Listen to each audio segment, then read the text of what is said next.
আমাদের এই ব্রাজিলের জার্সিতে ঘামের দাগ আছে, রক্তের দাগ আছে, কাদার দাগ আছে, কিন্তু কোনো কলঙ্কের দাগ নাই।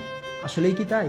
रुको जरा सबर करो। বেশি দূরে যাব না, সালটা 1995, ব্রাজিল ভার্সেস আর্জেন্টিনার ফুটবল ম্যাচ। চমৎকার একটি ক্রসে গোল দেন ব্রাজিলের তুলিও মার্ভেলিয়া। বাট এই জায়গায় ব্রাজিলিয়ান প্লেয়ারটা বলটা রিসিভ করছে কিভাবে? আরো দুইবার দেখেন। হাত দিয়ে বলটি থামিয়ে তারপর দিয়ে দিল চমৎকার গোল। গোল হওয়ার সাথে সাথেই কিন্তু আর্জেন্টিনার প্লেয়াররা তেড়ে যায় রেফারির দিকে হ্যান্ডবলের নোটিশ দেওয়ার জন্য, কিন্তু রেফারি হ্যান্ডবলে কোনো পাত্তা না দিয়ে উল্টা আরো সাফাই গেল যে ব্রাজিলিয়ান প্লেয়ার তার বুকের মাধ্যমে বলটা রিসিভ করছে। এখন কিন্তু রেফারি অনেক ভালো, সবকিছু ফেয়ার। আর হাত দিয়ে তো গোল দেয় শুধুমাত্র ম্যারাডোনা। যাই হোক, এই গোলটির কারণে সেই 1995 সালের ম্যাচটিতে ব্রাজিল জিতে যায়, কারণ ব্রাজিলের জার্সিতে কোনো কলঙ্কের দাগ নাই। হ্যান্ডবলের মাধ্যমে গোল দেওয়ার ইতিহাস আরো অনেক আছে, সেই মান্দাতা আমলে যাইতে হবে না। 2010 সালের কথা, ব্রাজিল বনাম আইভরি কোস্টের ম্যাচ। বলটা স্পষ্ট হ্যান্ডবল হয়, কিন্তু রেফারি কোনো প্রকার বাঁশি দিল না, খেলাও থামলো না, ব্রাজিলের প্লেয়ার গোল দিয়ে দিল। আইভরি কোস্টের প্লেয়াররা হ্যান্ডবলের আপিল করলো, কিন্তু রেফারি হাসতে হাসতে চলে গেল, কারণ রেফারি একদমই ভালো আর একদমই ফেয়ার।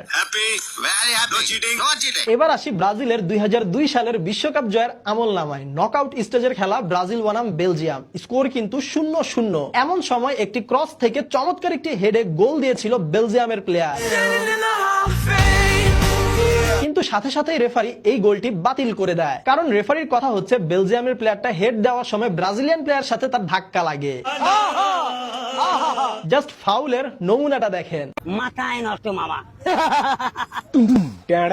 মাথা নষ্ট ফাউল, আর গোলটি বাতিল। আর এই গোল বাতিল করে দেওয়ায় জিতে যায় ব্রাজিল। আমার মা মতে দিচ্ছে, এ ভাইস্তা আমার মা মতে দিচ্ছে।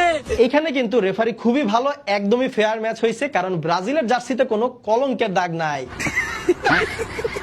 আবারও বলি 2002 সালের বিশ্বকাপের কথা, ব্রাজিল বনাম তুর্কি ম্যাচ।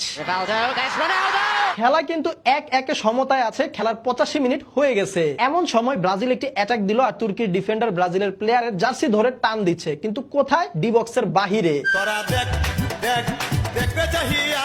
ব্রাজিলের প্লেয়ার ডি বক্সের বাহিরে ফাউল হলো, কিন্তু রেফারি দিয়ে দিল পেনাল্টি।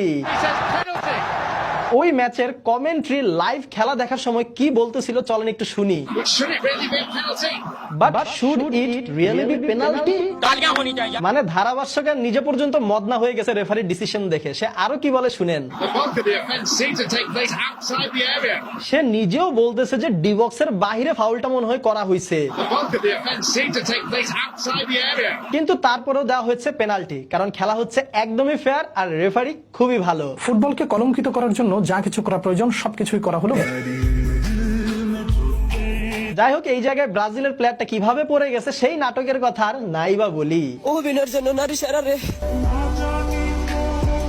মোট কথা ভাই, 2002 সালের খেলা ছিল এভরিথিং ওকে, সবকিছু ফেয়ার, নো চিটিং, কারণ ব্রাজিলের জার্সিতে কোনো কলঙ্কের দাগ নাই। नो फेर रेफरी नो फेर।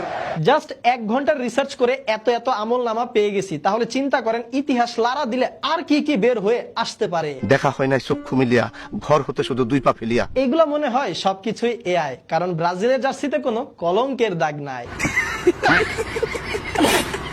ভাগ্যিস 2002 সালের আগে এত পরিমাণের ফেসবুক, ইউটিউব কিংবা এত প্রমাণ রাখার ব্যবস্থা ছিল না, এত প্রচারণাও হইতো না ঠাস ঠুস। যাই হোক ভাই, সবকিছু এআই, স্বীকার করে নিলাম, কেউ আবার রাগ করেন না।